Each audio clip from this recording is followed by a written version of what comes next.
Book की series में आपका स्वागत है। जैसा कि आप जानते हो, मैं एनसीईआरटी बुक की सीरीज चला रहा हूं और उसी सीरीज में मैं आज आपके सामने एनसीईआरटी बुक के हिस्ट्री सब्जेक्ट लेकर के आया हूं। और जो हिस्ट्री सब्जेक्ट है दोस्तों, उसमें 6 क्लास के चैप्टर नंबर 6 को लेकर के आया हूं। तो इस चैप्टर में हम लोग पढ़ेंगे नए प्रश्न एवं नए विचार के बारे में दोस्तों। जो 6 क्लास की हिस्ट्री सब्जेक्ट एनसीईआरटी की बुक है दोस्तों। जैसा कि आप जानते हो, मैं एनसीईआरटी बुक को लाइन बाय लाइन पढ़ता हूँ एवं महत्वपूर्ण बिंदु जो होता है उस पर अच्छे से डिस्कस करता हूं और उसको अब मैं समझाने का प्रयास करता हूं। तो जो मैं एनसीईआरटी की बुक लाइन बाय लाइन पढ़ता हूं, ये जो है विशेष करके उन दोस्तों, उन स्टूडेंट्स के लिए बहुत ही हेल्पफुल होगी जो सी टेट या किसी स्टेट टेट की तैयारी कर रहे हैं दोस्तों। तो चलो हम स्टार्ट करते हैं आज एनसीईआरटी की बुक हिस्ट्री सब्जेक्ट क्लास 6 के चैप्टर नंबर 6 नए प्रश्न एवं नए विचार, जिसमें हम महात्मा बुद्ध के बारे में भी कुछ तथ्य को जानेंगे यहाँ पर। तो सबसे पहले यहाँ पे एक छोटी सी स्टोरी दी हुई है, इसको पढ़ते हैं, उसके बाद आगे पढ़ेंगे। अनघा आज पहली बार अपने विद्यालय की ओर से सैर पर जा रही थी, यानी विद्यालय की तरफ से टूर पर जा रही थी। इसके लिए उसने देर रात पुणे महाराष्ट्र से वाराणसी उत्तर प्रदेश के लिए ट्रेन पकड़ी। स्टेशन पर अनघा को छोड़ने आई उसकी मां ने अध्यापिका से कहा, बच्चों को बुद्ध के बारे में बताने के साथ साथ उन्हें सारनाथ दिखाने भी ले जाइएगा। तो देखो दोस्तों, महात्मा बुद्ध का जो संबंध है सारनाथ से जरूर रहा होगा, इसीलिए अनघा की माँ कह रही है कि जब आप बुद्ध के बारे में बताइएगा तो सारनाथ जरूर ले जाइएगा। आगे पढ़ते हैं दोस्तों। बुद्ध की कहानी। बौद्ध धर्म के संस्थापक सिद्धार्थ थे, जिन्हें गौतम के नाम से जाना जाता है। तो जो दोस्तों, जो बौद्ध धर्म है, बौद्ध धर्म के संस्थापक जो थे वो थे सिद्धार्थ, और इनका जिन्हें गौतम के नाम से जाना जाता था। और महात्मा बुद्ध ही थे जिनका नाम सिद्धार्थ हुआ करता था, और महात्मा बुद्ध ही बुद्ध धर्म के संस्थापक थे। और इनका नाम जो है इनका नाम सिद्धार्थ था, और जिन्हें गौतम के नाम से जाना जाता था, और बाद में इन्हें गौतम बुद्ध के नाम से भी पुकारा जाने लगा। उनका जन्म लगभग 2500 वर्ष पूर्व हुआ था। यह वह समय था जब लोगों के जीवन में तेजी से परिवर्तन आ रहे थे। वैसे कि तुमने अध्याय 5 में पढ़ा, महाजनपदों के कुछ राजा इस समय बहुत शक्तिशाली हो गए थे।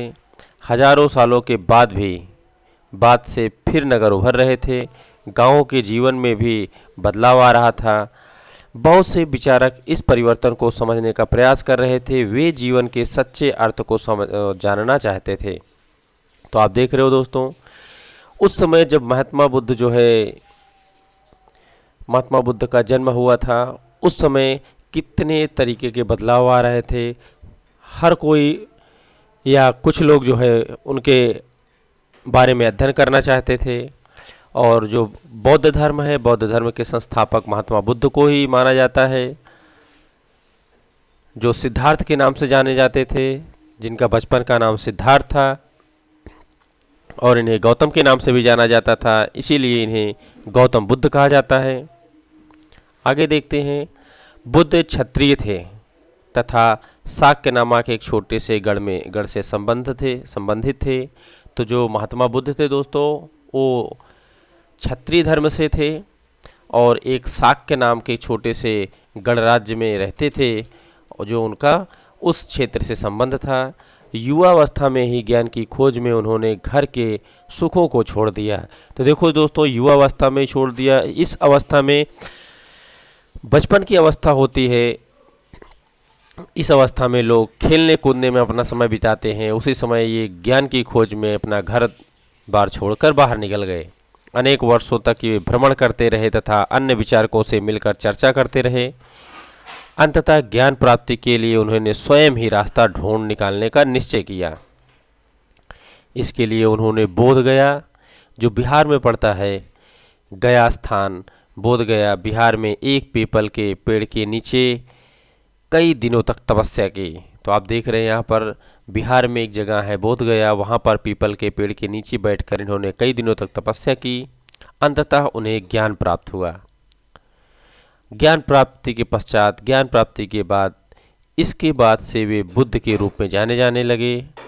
बुद्ध के रूप में जाने गए, जहाँ से इनको सब सिद्धार्थ जो नाम हुआ करता था, सिद्धार्थ नाम भूल करके इन्हें बुद्ध के नाम से पहचानने लगे। यहाँ से वे वाराणसी के निकट सारनाथ गए, जहाँ उन्होंने पहली बार उपदेश दिया। तो जो महात्मा बुद्ध का उपदेश, पहला उपदेश हुआ था, पहली बार जब वो उपदेश दिया था उन्होंने, वो सारनाथ है। महात्मा बुद्ध का जो ज्ञान प्राप्ति का स्थान है वो गया है, बोध गया। और महात्मा गांधी का उपदेश का स्थान सारनाथ, और आगे कुशीनगर में मृत्यु से पहले का शेष जीवन उन्होंने पैदल ही एक स्थान से दूसरे स्थान की यात्रा करने और लोगों को शिक्षा देने में व्यतीत की। यानी कि महात्मा बुद्ध की जो मृत्यु हुई, मृत्यु कुशीनगर जो उत्तर प्रदेश में पड़ता है, कुशीनगर में इनकी मृत्यु हुई थी। उसके पहले महात्मा बुद्ध अपना संपूर्ण जीवन पैदल यात्रा करने में बिता दिया था। महात्मा बुद्ध पैदल यात्रा करते थे।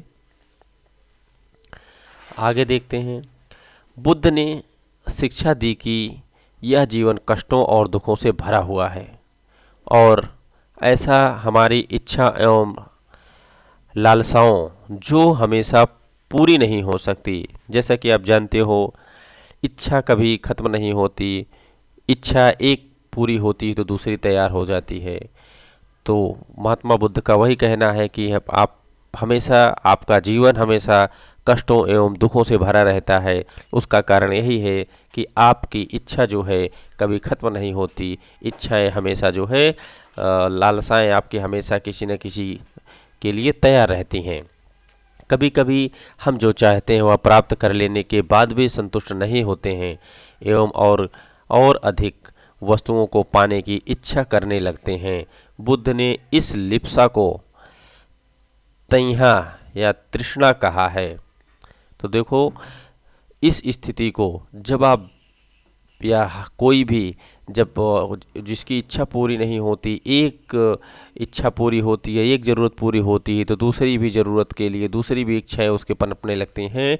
उस स्थिति को महात्मा बुद्ध ने क्या कहा है, इसे लिप्सा, इस लिप्सा को उन्होंने तैहा यानी तृष्णा कहा है। बुद्ध ने शिक्षा दी कि आत्मसंयम अपनाकर हम ऐसे लालसा से मुक्ति पा सकते हैं। तो उसके लिए आत्मसंयम होना बहुत ज़रूरी है, अपने ऊपर कंट्रोल होना चाहिए।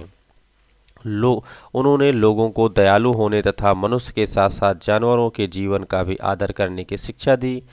वे मानते थे कि हमारे कर्मों के परिणाम, चाहे वे अच्छे हों या बुरे, हमारे वर्तमान जीवन के साथ साथ बाद के जीवन को भी प्रभावित करते हैं। बिल्कुल जैसा हम करते हैं उसका परिणाम अगर मुझे तुरंत नहीं मिलता तो उसका परिणाम मुझे किसी न किसी रूप में आगे पीछे ज़रूर देखने को मिल जाता है। बुद्ध ने अपनी शिक्षा सामान्य लोगों की प्राकृतिक भाषा में की थी। तो बुद्ध की जो शिक्षा थी वो प्रकृति भाषा में थी। इसमें सामान्य लोग भी उनके संदेश को समझ सके, इसलिए उन्होंने सामान्य एवं प्रकृति भाषा को अपनाया। बुद्ध ने कहा कि लोग किसी शिक्षा को लेकर इसलिए नहीं स्वीकारते। बुद्ध ने कहा कि लोग किसी शिक्षा को केवल इसलिए नहीं स्वीकारें कि यह उनका उपदेश है, बल्कि वे उसे अपने विवेक से मापें। आओ देखिए उन्होंने ऐसा किस प्रकार किया। तो देखो यहाँ पे महात्मा बुद्ध क्या कह रहे हैं कि जो शिक्षा है वो ज़बरदस्ती ना स्वीकार करके उसे अपने आप से सोचें, अपने आप विचार करें, उसके बाद उसको लागू करें, उसको समझने का प्रयास करें। तो ये आप इमेज में एक स्तूप आपको दिख रहा है दोस्तों, इस स्तूप को आप देखो, ये सारनाथ का स्तूप है। तो यहाँ पे देखो सारनाथ स्तूप, इस इमारत को स्तूप के नाम से जाना जाता है। यहीं पर बुद्ध ने अपना सर्वप्रथम उपदेश दिया था। इसी घटना की स्मृति में यहाँ स्तूप का निर्माण कराया गया। अध्याय 11 में तुम इस स्तूप के बारे में और अधिक आप पढ़ेंगे। तो देखो दोस्तों, जो ये स्तूप का निर्माण हुआ है ये महात्मा बुद्ध के जो उपदेश थे उनके उपदेश के याद में बनाए गए हैं, क्योंकि महात्मा बुद्ध ने अपना उपदेश यहीं पर दिया था सबसे पहले। आगे देखते हैं किसा गोतकी की कहानी। ठीक, किसा गोतकी की कहानी गौतमी की कहानी, गौतमी नहीं, किशा गौतमी की कहानी है, उसको देखते हैं। यह बुद्ध के विषय में एक प्रसिद्ध कहानी है। एक समय की बात है, किशा गौतमी नामक एक स्त्री का पुत्र मर गया। इस बात से वह इतनी दुखी हुई कि वह अपने बच्चे को गोद में लिए नगर के सड़क पर घूम घूम कर लोगों से प्रार्थना करने लगी कि कोई उसके पुत्र को जीवित कर दे। एक भला व्यक्ति उसे बुद्ध के पास ले गया। बुद्ध ने कहा, मुझे एक मुट्ठी सरसों का बीज लाकर दो, मैं तुम्हारे पुत्र को जीवित कर दूंगा। किशा गौतमी बहुत प्रसन्न हुई, पर जैसे ही वह बीज लाने के लिए जाने लगी, तभी बुद्ध ने उसे रोका और कहा, ये बीज ऐसे घर से मांगकर लाओ जहाँ कृषि की मृत्यु ना हुई हो। तो देखो किस तरीके से बुद्ध ने उसको शिक्षा देने का प्रयास किया। किशा गौतमी एक दरवाजे से दूसरे दरवाजे गई, लेकिन वह जहाँ भी गई उसने पाया कि हर घर में किसी न किसी की मृत्यु हुई थी, चाहे उसके पिता, माता, भाई, बहन, पति, पत्नी, बच्चे, चाचा, चाची, दादा, दादी की मृत्यु हुई थी। तो उसको ऐसा कोई घर नहीं मिला किशा गौतमी को कि जिसके घर में मृत्यु ना हुई हो। ठीक दोस्तों, तो यहाँ पे बुद्ध दुखी माँ को क्या शिक्षा देने का प्रयास किया, तो महात्मा बुद्ध ने ऐसा समझाने का प्रयास किया कि जो संसार में आया है उसका जाना निश्चय है, और आप जो है इसके लिए प्रायश्चित जो कर रही हैं वो करना आपका जायज़ है, लेकिन आप उससे ज़्यादा परेशान मत होइए। अब आगे देखते हैं उपनिषद के बारे में। उपनिषद के बारे में जो हमारे एनसीईआरटी की बुक 6 क्लास में दिया गया है उसके बारे में पढ़ते हैं। जिस समय बुद्ध उपदेश दे रहे थे उसी समय या उससे भी थोड़ा पहले दूसरे अन्य चिंतक भी कठिन प्रश्न का उत्तर ढूंढने का प्रयास कर रहे थे। उनमें से कुछ मृत्यु के बाद के जीवन के बारे में जानना चाहते थे, जबकि अन्य यज्ञों की उपयोगिता के बारे में जानने को उत्सुक थे। तो यहाँ पे देखो दो चीज़ों के बारे में लोग जानना चाहते थे। एक तो लोग मृत्यु के बाद के जीवन जो मिलता है उसके बारे में, दूसरा जो यज्ञ का उपयोगिता होता है, जैसा कि पिछले वीडियो में आपने पढ़ा होगा, जो एक यज्ञ होता है, अश्वमेध यज्ञ होता है। इस तरीके के यज्ञों के बारे में लोग जानना चाहते होंगे। इनमें से अधिकांश चिंतकों का यह मानना था कि इस विश्व में कुछ तो ऐसा है जो कि अस्थायी है और जो मृत्यु के बाद भी बचा रहता है। उन्होंने इसका वर्णन आत्मा तथा ब्रह्म अथवा सर्वभौम आत्मा के रूप में किया। तो देखो दोस्तों, जो कुछ बचा रहता है उसका वर्णन महात्मा बुद्ध के द्वारा आत्मा तथा ब्रह्म अथवा सर्वभौम आत्मा के रूप में किया है। वे मानते थे कि अंततः आत्मा तथा ब्रह्मा एक ही है। ये महात्मा बुद्ध का मानना था कि जो आत्मा है और ब्रह्मा वो दोनों एक ही हैं।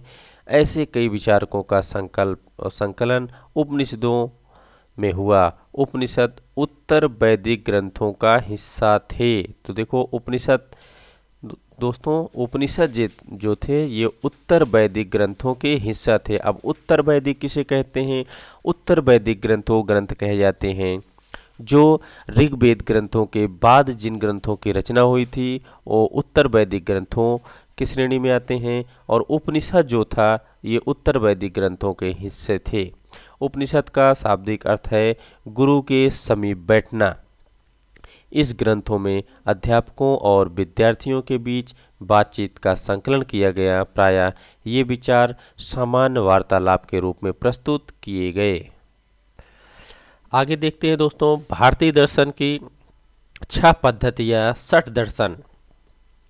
सदियों से भारत द्वारा सत्य की बौद्धिक खोज का प्रतिनिधित्व दर्शन की 6 शाखाओं ने किया है। ये वैशेषिक, न्याय, सांख्य, योग, पूर्व मीमांसा और वेदांत या उत्तर मीमांसा के नाम से जाने जाते हैं। दर्शन की इन 6 पद्धतियों की स्थापना क्रमशः ऋषि काणद, गौतम, कपिल, पतंजलि, जैमिनी और व्यास के द्वारा की गई है, जो आज भी देश में बौद्धिक चर्चा को दिशा देते हैं। जर्मन मूल के ब्रिटिश भारतविद फ्रेडरिक मैक्स मूलर के अनुसार दर्शन की इन 6 शाखाओं का विकास कई पीढ़ियों के दौरान व्यक्तिगत विचारकों के योगदान से हुआ। यद्यपि ये एक दूसरे से भिन्न दिखते हैं, तथापि सत्य की इनकी समझ में आधारभूत तालमेल दिखाई देता है। तो देखा दोस्तों आपने कितना महत्वपूर्ण है और किस तरीके से 6 तरीके के वेदों का उल्लेख किया गया है यहाँ पे। आगे देखते हैं बुद्धिमान भिखारी। ये भी हमारे NCERT 6 क्लास के बुक का कंटेंट है। ये वार्तालाप छंदोग्य उपनिषद नामक प्रसिद्ध उपनिषद की एक कहानी पर आधारित है। शौनक व अभिप्रतारिण नामक 2 ऋषि सार्वभौम आत्मा की उपासना करते थे। एक बार ज्यों ही वे भोजन करने के लिए बैठे, एक भिखारी आया और भोजन मांगने लगा। शौनक ने कहा, हम तुम्हें कुछ नहीं दे सकते। भिखारी ने पूछा, विद्वजन, आप इसकी उपासना करते हैं। फिर प्रतारिण ने उत्तर दिया प्रतारिण ने उत्तर दिया सार्वभौम आत्मा की। इसका मतलब आप यह जानते हैं कि यह सार्वभौम आत्मा संपूर्ण विश्व में विद्यमान। ऋषियों ने कहा, हाँ, यह हम जानते हैं। भिखारी ने फिर पूछा, अगर आप सार्वभौम आत्मा संपूर्ण विश्व में विद्यमान है तो यह मेरे अंदर भी विद्यमान है। मैं कौन हूँ? मैं इस विश्व का एक भाग ही तो हूँ। तुम सत्य बोलते हो युवा ब्राह्मण, इसलिए हे ऋषियों, मुझे भोजन न देकर आप उस सार्वभौम आत्मा को भोजन देने से मना कर रहे हैं। भिखारी की बात की सच्चाई जानकर ऋषियों ने उसे भोजन दिया। तो देखो दोस्तों, ये एक छोटी सी कहानी लेकिन बहुत अच्छी कहानी और कितनी महत्वपूर्ण जानकारी इसमें से निकल कर आती है। इस चर्चाओं में भाग लेने के लिए अधिकांश पुरुष ब्राह्मण तथा राजा होते थे। कभी कभी गार्गी और स्त्री विचारकों का भी उल्लेख मिलता है। विद्वता के लिए प्रसिद्ध गार्गी राज दरबारों में होने वाले वाद विवाद में भाग लिया करती थी। निर्धन व्यक्ति इस तरह के वाद विवाद में बहुत कम ही हिस्सा लेते थे। इस तरह का एक प्रसिद्ध अपवाद सत्यकाम जाबाल का है। सत्यकाम जाबाल का नाम उसकी दासी माँ के नाम पर पड़ा। सत्यकाम के मन में सत्य जानने की तीव्र जिज्ञासा उत्पन्न हुई। गौतम नामक एक ब्राह्मण ने उन्हें अपने विद्यार्थी के रूप में स्वीकार किया तथा वह अपने समय के सर्वाधिक प्रसिद्ध विचारक में से एक बन गए। उपनिषदों में के कई विचारकों का विकास बाद में प्रसिद्ध विचारक शंकराचार्य के द्वारा किया गया, जिसके बारे में आप कक्षा 7 में पढ़ेंगे। आगे देखते हैं व्याकरणविद पाणिनि के बारे में। यहाँ पे छोटा सा कंटेंट है, इसमें देखते हैं। इस युग में कुछ अन्य विद्वान भी खोज कर रहे थे। उन्हें प्रसिद्ध विद्वानों में एक पाणिनि ने संस्कृत भाषा के व्याकरण की रचना की। तो दोस्तों, जो पाणिनि हैं, इन्होंने संस्कृत के व्याकरण की रचना की थी। इन्होंने स्वरों तथा व्यंजनों को एक विशेष क्रम में रखकर उनके आधार पर सूत्रों की रचना की। ये सूत्र बीजगणित के सूत्र से काफ़ी मिलते जुलते हैं। तो ये भी देखो, जो पाणिनि द्वारा सूत्र रचा गया था, वो सूत्र बीजगणित के जो सूत्र हैं उससे काफ़ी हद तक मिलता जुलता था। इसका प्रयोग कर उन्होंने संस्कृत भाषा के प्रयोगों के नियम लघु सूत्रों लगभग 3000 के रूप में किया। जो उनके सूत्रों की संख्या थी लगभग 3000 सूत्र थे और इन्होंने इसको प्रस्तुत किया और इसको लागू किया। आगे देखते हैं जैन धर्म के बारे में। जैन धर्म के बारे में क्या जानकारी है? अभी तक हम बौद्ध धर्म के बारे में पढ़ रहे थे। अब हम देखेंगे जैन धर्म के बारे में। इस युग में अर्थात लगभग 2500 वर्ष पूर्व जैन धर्म के 24वें तथा अंतिम तीर्थकर वर्धमान महावीर ने भी अपने विचारों का प्रचार किया। तो आप देख रहे हो जिस तरीके से बौद्ध धर्म में 2500 वर्ष पहले जो है वहाँ के गौतम नाम के एक व्यक्ति थे, उन्होंने अपने धर्म या शिक्षा की खोज में निकल गए थे घर को छोड़ करके। उसी तरीके से इसी युग में ही 2500 साल पहले जैन धर्म के 24वें या अंतिम तीर्थकर वर्धमान महावीर ने भी अपने विचारों का प्रचार प्रसार किया। वह वज्र संघ के लच्छवी कुल के एक क्षत्रिय राजकुमार थे।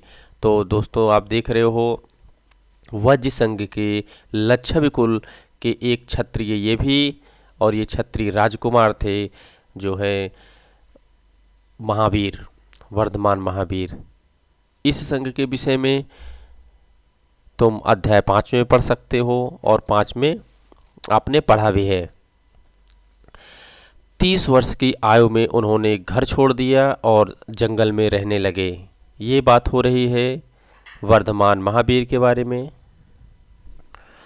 जब 30 वर्ष की आयु में इन्होंने अपना घर छोड़कर जंगल में रहने लगे और 12 वर्ष तक उन्होंने कठिन व एकाकी जीवन व्यतीत किया। तो देखो कितना कठिन समय रहा होगा, कितना कठिन जीवन रहा होगा इनका कि 12 वर्ष तक इन्होंने जो है अकेले जंगलों में अपना समय बिताया है। इसके बाद उन्हें ज्ञान प्राप्त हुआ। उनकी शिक्षा सरल थी। सत्य जानने की इच्छा रखने वाले प्रत्येक स्त्री व पुरुष को अपना घर छोड़ देना चाहिए। देखो यहाँ पे क्या कहा जा रहा है, सत्य जानने की इच्छा रखने वाले प्रत्येक स्त्री व पुरुष को अपना घर छोड़ देना चाहिए। उन्हें अहिंसा के नियमों का कड़ाई से पालन करना चाहिए, अर्थात किसी भी जीव को ना तो कष्ट देना चाहिए और ना उनकी हत्या करनी चाहिए। तो यहाँ पर महावीर द्वारा भी जीवों को मारने की निंदा की जा रही है कि जीवों को नहीं मारना चाहिए। इसी तरीके से महात्मा बुद्ध के बारे में भी आपने पढ़ा, उनका भी ये कहना था कि जीवों को नहीं मारना चाहिए, उनकी रक्षा करनी चाहिए। महावीर का कहना था सभी जीव जीना चाहते हैं, सभी के लिए जीवन प्रिय है। महावीर ने अपनी शिक्षा प्रकृति में दी। तो महावीर की भी शिक्षा प्रकृति में है और महात्मा बुद्ध की भी जो शिक्षा थी दोस्तों वो भी प्रकृति भाषा में ही एवं सरल भाषा में थी। यही कारण है कि साधारण जन भी उनके साथ उनके अनुयायियों की शिक्षाओं को समझ सके। देश के अलग अलग हिस्सों में प्रकृति के अलग अलग रूप प्रचलित थे। प्रचलन क्षेत्र के आधार पर ही उनके अलग अलग नाम थे और मगध में बोली जाने वाली प्राकृतिक मगधी कहलाती थी। तो जो मगध में भाषाएं बोली जाती थी वो प्राकृतिक एवं मगधी कहलाती थी। ये महत्वपूर्ण होता है कि उस समय 2500 साल पहले जब महावीर या आप कह सकते हो महात्मा बुद्ध का समय था, उस समय मगध के क्षेत्र में जो भाषा बोली जाती थी वो प्राकृतिक थी या फिर मगधी हुआ करती थी। जैन नाम से जाने गए महावीर के अनुयायियों को भोजन के लिए भिक्षा मांगकर सादा जीवन बिताना होता था। तो देखो कितना कठिन इनका भी जीवन हुआ करता था कि अगर आपको भोजन करना है तो आप भोजन मांग करके, वो भी भिक्षा के रूप में आप भोजन मांगोगे, उसके बाद आप सादा जीवन व्यतीत करोगे। उन्हें पूरी तरह से ईमानदारी या ईमानदार होना पड़ता था तथा चोरी न करने की उन्हें सख्त हिदायत थी। उन्हें ब्रह्मचर्य का पालन करना होता था। पुरुषों को वस्त्रों सहित सब कुछ त्याग देना पड़ता था। तो ये आज भी देखने को मिलता है। जो जैन धर्म के गुरु होते हैं वो कपड़ा नहीं पहनते, वो नग्न ही देखने को आपको मिलेंगे। आगे देखते हैं जैन धर्म के बारे में महत्वपूर्ण कंटेंट यहाँ पे दिए गए हैं। जैन शब्द जिन शब्दों से निकल कर आया है जिसका अर्थ होता है विजेता। महावीर के लिए जिन शब्द का प्रयोग क्यों हुआ, क्योंकि वो भी विजेता थे और उन्होंने 12 वर्ष की तपस्या के बाद जो है शिक्षा एवं ज्ञान पर विजय प्राप्त कर ली थी। अधिकांश व्यक्ति के लिए ऐसे कड़े नियम का पालन करना बहुत कठिन था, फिर भी हजारों व्यक्तियों ने इस नई जीवन शैली को जानने और सीखने के लिए अपने घरों को छोड़ दिया। कई अपने घरों से ही रहे और भिक्षु भिक्षुणी बने लोगों को भोजन प्रदान कर उनकी सहायता करते रहे। तो कई लोगों ने ऐसी कठिन समय में कठिन शिक्षा प्राप्त करने के लिए अपना घर बार छोड़ दिया, और कुछ लोग जो है अपने घर पर रहते थे, जो भिक्षा मांगने के लिए आते थे उन्हें भिक्षा दिया करते थे। मुख्यतः व्यापारियों ने जैन धर्म का समर्थन किया। किसानों के लिए इन नियमों का पालन करना अत्यंत कठिन था, क्योंकि फसल की रक्षा के लिए उन्हें कीड़े मकोड़ों को मारना पड़ता था। तो देखो, यहाँ पे किसानों को कीड़ों मकोड़ों को मारना पड़ता था, और जो महावीर जी थे इनका कहना था कि आप जीव जंतुओं को नहीं मारोगे, तो इसलिए जो किसान थे इन्होंने जैन धर्म को अपनाने से मना कर दिया होगा उस समय। बाद की सदियों में जैन धर्म उत्तर भारत के कई हिस्सों के साथ साथ गुजरात, तमिलनाडु, कर्नाटक में भी फैल गया। महावीर तथा उनके अनुयायियों की शिक्षा कई शताब्दी तक मौखिक रूप में रही। तो देखो दोस्तों, उस समय मौखिक रूप में ज़्यादा कुछ हुआ करता था, तो कई शताब्दी तक इनकी शिक्षा जो है मौखिक रूप में मिल रही थी। वर्तमान में उपलब्ध जैन धर्म की शिक्षाएं लगभग 1500 वर्ष पूर्व गुजरात के वल्लभी नामक स्थान पर लिखी गई थी। तो सबसे पहले जहाँ पर लिखी गई थी वो 1500 वर्ष पहले गुजरात में एक जगह है वल्लभी नामक स्थान पर जो है लिखी गई थी। आगे देखते हैं संघ के बारे में। संघ महावीर तथा बुद्ध दोनों का ही मानना था कि घर का त्याग करने पर ही सच्चे ज्ञान की प्राप्ति हो सकती है। ये तो आपने पढ़ लिया बुद्ध के बारे में और महावीर के बारे में। दोनों को कहना है कि जब आप घर को त्यागते हो तभी आपको सच्चे ज्ञान की प्राप्ति होती है। ऐसे लोगों के लिए उन्होंने संघ नामक संगठन बनाया, जहाँ घर का त्याग करने वाले लोग एक साथ रहा करते थे। तो जैसा कि आप जानते हो कि जब सब लोग अपना घर बार छोड़ देते हैं, जैसे आज आप देखते हो साधु संत होते हैं, उनके लिए मठ होता है, तो मठ जो है एक संघ होता है। उसी तरीके से पहले भी हुआ करता था, जो लोग घर बार छोड़ देते थे उनको रहने का स्थान जो होता है उसे संघ कहते हैं। संघ में रहने वाले बौद्ध भिक्षुओं के लिए बनाए गए नियम विनय पिटक, तो इनके लिए जो संघ में रहने वाले लोगों के लिए जो नियम बनाए गए थे उस नियम को कहा जाता था विनय पिटक नामक ग्रंथ में मिलते हैं। तो विनय पिटक नामक ग्रंथ था, उस विनय पिटक ग्रंथ में इन बौद्ध भिक्षुओं के रहन सहन के नियम देखने को मिलते हैं। विनय पिटक से हमें पता चलता है कि बौद्ध संघ में पुरुषों और स्त्रियों के रहने के अलग अलग व्यवस्था थी। तो वो देख रहे हो आपके उसमें पुरुष एवं स्त्री उस समय भी अलग अलग रहा करते थे। सभी व्यक्ति संघ में प्रवेश ले सकते थे। हालांकि संघ में प्रवेश के लिए बच्चों को अपने माता पिता से, दासों को अपने स्वामी से और राजा के यहाँ काम करने वाले लोगों को राजा से तथा कर्जदारों को अपने देनदारों से अनुमति लेनी थी। अगर ये लोग बिना अनुमति के आते थे तो इन्हें नहीं स्वीकारा जाता था, क्योंकि ये बिना अनुमति के नहीं आ सकते थे। एक स्त्री को इसके लिए अपने पति से अनुमति लेनी होती थी। जैसा कि आज भी आप जानते हो कि जो घर के बड़े बुजुर्ग होते हैं, किसी काम के लिए डिसीजन उनका ही होता है, तो लेकिन फिर भी ये प्रथा बहुत हद तक ख़त्म हो गई है। लेकिन आपने देखा होगा कहीं कहीं पर ये चीज़ें देखने को आपको मिलती है कि जो बड़े होते हैं घर में, उनसे कुछ काम करने के लिए लोग पूछते हैं, पूछकर ही करते हैं। तो ऐसा पहले था कि आपको बिना पूछे, बिना अनुमति के आप नहीं आ सकते थे। अगर ऐसा नहीं रहता तो लोग एक दूसरे से झगड़ा करते और सीधे संघ में आ जाते, इसलिए ऐसा कुछ नियम बनाया गया होगा। संघ में प्रवेश लेने वाले स्त्री पुरुष बहुत सादा जीवन जीते थे। वे अपना अधिकांश समय ध्यान करने में बिताते थे और दिन में एक निश्चित समय में वे शहरों तथा गांवों में जाकर भिक्षा मांगते थे। यही कारण है कि उन्हें भिक्षु तथा भिक्षुणी, साधु, भिखारी के लिए प्रकृत शब्द कहा गया। वे आम लोगों को शिक्षा देते थे और साथ ही एक दूसरे की सहायता भी करते थे। तो देख रहे हो वो किस तरीके का जीवन व्यतीत करते थे और किस तरीके से एक दूसरे के बीच में अपना जीवन यापन किया करते थे। किसी तरह से आपसी लड़ाई का निपटारा करने के लिए वे प्रायः बैठकों में भी किया करते थे। संघ में प्रवेश लेने वालों में ब्राह्मण, क्षत्रिय, व्यापारी, मजदूर, नाई, गणिकाएं तथा दास शामिल थे। तो सभी प्रकार के धर्म, सभी प्रकार की जातियां जो हैं संघ में शामिल हो सकती थी और संघ में शामिल भी होती थी। इनमें से कई लोगों ने बुद्ध की शिक्षाओं के विषय में लिखा तथा कुछ लोगों ने संघ में अपने जीवन के विषय में सुंदर कविताओं की रचना भी की। तो आप देख रहे हो किस तरीके से बुद्ध के बारे में कहा गया और बुद्ध के बारे में लिखा गया। यहाँ पे एक पहाड़ी है, इस पहाड़ी की इमेज को देखो आप। इस पहाड़ी को किस तरीके से काट कर यहाँ पर एक रहने का स्थान बनाया गया। तो इसको देखो, यहाँ पे लिखा गया है कि पहाड़ी को काटकर बनाई गई एक गुफा, यह कारले वर्तमान के महाराष्ट्र में स्थित एक गुफा है। किस नाम से? कारले में, जहाँ भिक्षु या भिक्षुड़ी इन शरण स्थलों में रहकर ध्यान किया करते थे। तो ये जो है भिक्षु और भिक्षुणी के लिए रहने के लिए जगह बनाई गई थी, यहाँ पर वो रह कर के ध्यान किया करते थे।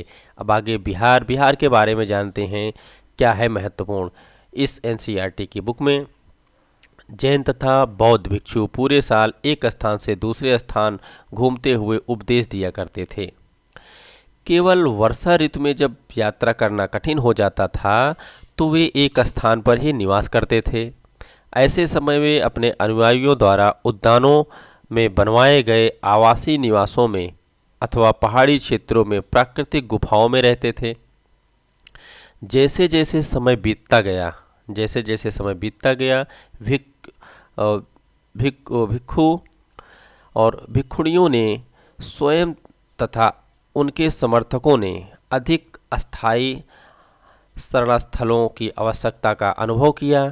तब कई शरण स्थल बनाए गए जिन्हें बिहार कहा गया। तो बिहार जो है उसे कहा जाता है जहाँ पर अस्थायी निवास होता है, और अस्थायी निवास को रहने का जो स्थान होता है, रहने का वास होता है, उसे विहार कहा जाता है।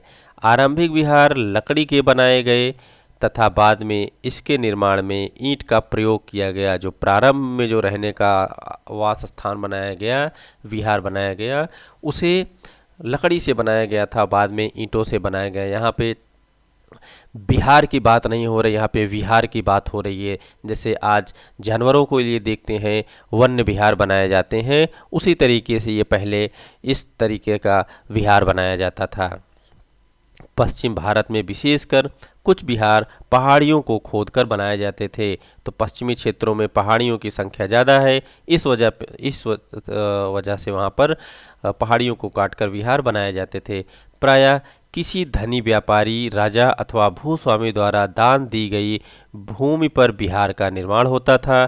स्थानीय व्यक्ति भिक्षु भिक्षुणियों के लिए भोजन, वस्त्र तथा दवाइयाँ लेकर आते थे, जिसके बदले वे भिक्षुणी लोगों को शिक्षा देते थे। तो जब कोई राजा महाराजा या बड़े लोग, स्थानीय लोग जब कुछ लेकर के आते थे, इनको देते थे, इनकी सेवा करते थे, तो जो भिक्षु और भिक्षुणी होते थे उनको उसके बदले में उन्हें शिक्षा दिया करते थे। आगे आने वाले शताब्दियों में बौद्ध धर्म उपमहाद्वीप के विभिन्न हिस्सों के साथ साथ बाहरी क्षेत्रों में भी फैल गया, जो आप अध्याय 9 में आप इसको अच्छे से आप पढ़ेंगे।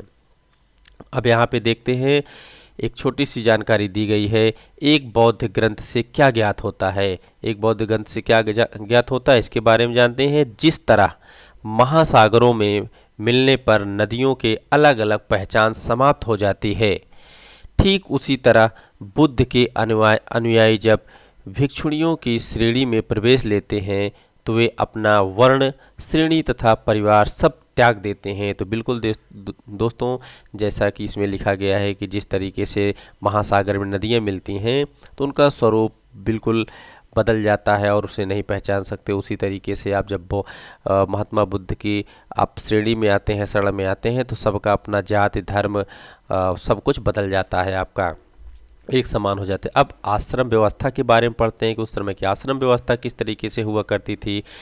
जैन तथा बौद्ध धर्म जिस समय लोकप्रिय हो रहे थे, लगभग उसी समय ब्राह्मणों ने आश्रम व्यवस्था का विकास किया।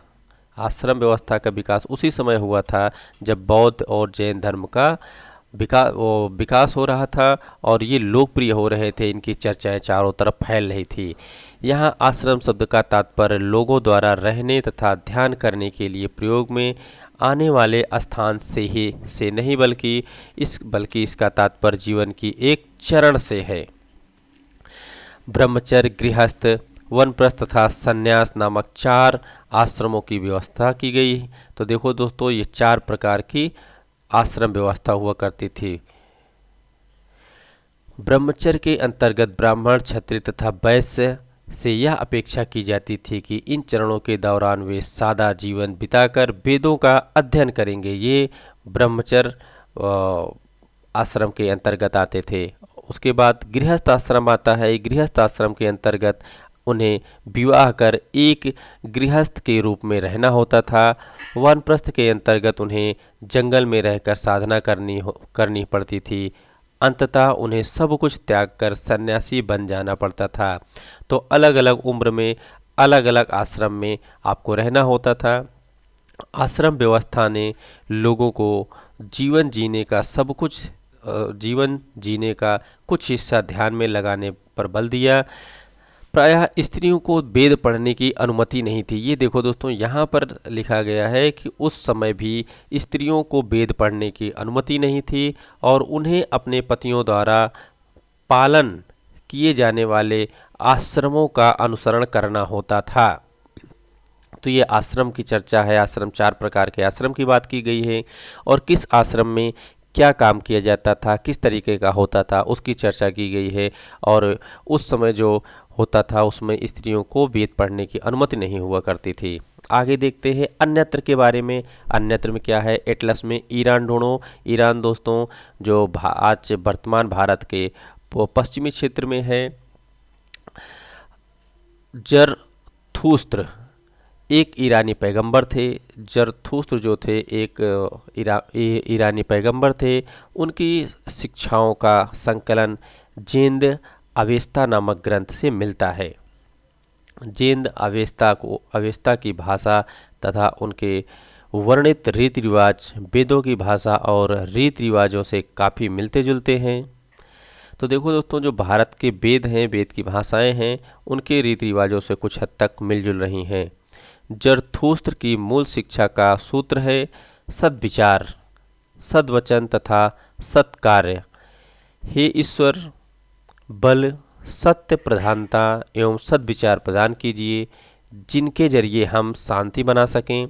1000 से अधिक वर्षों तक जरथुस्त्रवाद ईरान का एक प्रमुख धर्म रहा।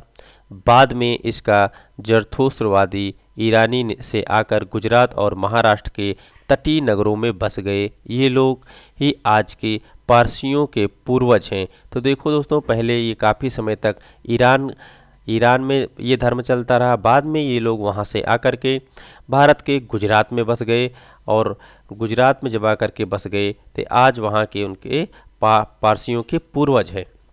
तो इस तरीके से एनसीईआरटी बुक के जो लाइन बाय लाइन में पढ़ रहा था वो समाप्त हुआ दोस्तों। अब इसमें देखेंगे कि हमने कौन कौन से महत्वपूर्ण बिंदुओं पर चर्चा की। तो आपने यहाँ पे तृष्णा को पढ़ा था, जो बौद्ध धर्म में आपने देखा था। जो बौद्ध धर्म में कहा गया था, महात्मा बुद्ध ने कहा था कि जब आप लालच ज़्यादा करते हो उसके लिए तृष्णा शब्द का प्रयोग किया। प्राकृत के बारे में पढ़ा, जो भाषाएं हुआ करती थी। आत्मा को पढ़ा, ब्रह्मा को पढ़ा, उपनिषद, जैन, अहिंसा, भिक्षु, संघ, विहार और आश्रम को आपने पढ़ा। तो इस तरीके से इस वीडियो में आपने और इस चैप्टर में जो आप महत्वपूर्ण बिंदु थे उनको आपने पढ़ा। ये समय दोस्तों, अब आगे हम महत्वपूर्ण तिथियों के बारे में चर्चा करते हैं। महत्वपूर्ण तिथि यहाँ पर उपनिषदों के विचारक जैन महावीर तथा बुद्ध लगभग 2500 वर्ष पूर्व थे। तो दोस्तों आपने जो महावीर के बारे में और बौद्ध के बारे में आपने देखा जो 2500 वर्ष के पूर्व के थे, और जैन ग्रंथों का लेखन जो मिलता है गुजरात के क्षेत्र से वो लगभग 1500 वर्ष पूर्व मिलता है। तो इस तरीके से दोस्तों एनसीईआरटी बुक 6 क्लास की जो हमारा चैप्टर था वो समाप्त होता है दोस्तों। अब हम आपसे मिलेंगे अगले वीडियो में, तब तक के लिए जय हिंद।